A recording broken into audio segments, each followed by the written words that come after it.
Dans les espaces de bureau, ce qu'on a pu voir ces derniers mois, c'est de multiples changements d'organisation de travail, à la fois dans les locaux de l'entreprise, à la fois bien sûr en télétravail, qui peuvent générer du stress, de la perte de repères et donc quelques difficultés d'adaptation possibles au vu de ces différents changements.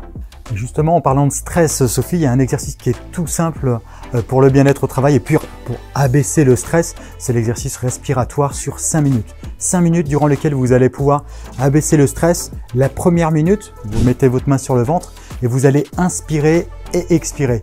Et vous allez voir, vous allez arriver par exemple à 20 ou 30 cycles respiratoires. Et puis ce que vous faites ensuite, c'est que vous essayez d'inspirer sur 2 secondes. Je retiens la respiration 2 secondes et j'expire sur 2 secondes. La 3e minute, vous faites le même exercice sur 3 secondes.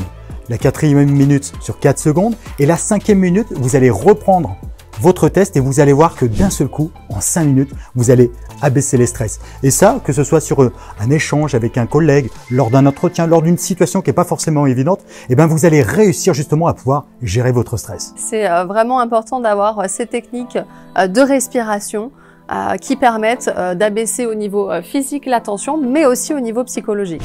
Et en parlant de psychologie, justement, là on l'a vu, comme tu l'as évoqué, dans les bureaux tout évolue et pour le coup, même les postures. C'est vrai qu'aujourd'hui, on voit par exemple des réunions qui vont se tenir, par exemple, debout ou en marchant. Et ça va favoriser un certain bien-être et la capacité à pouvoir échanger correctement avec ses collègues. Mais aussi les postures, on l'a vu sur les chaises, tout évolue et c'est vrai qu'aujourd'hui on est beaucoup plus concentré sur la posture pour prévenir notamment les maux de dos.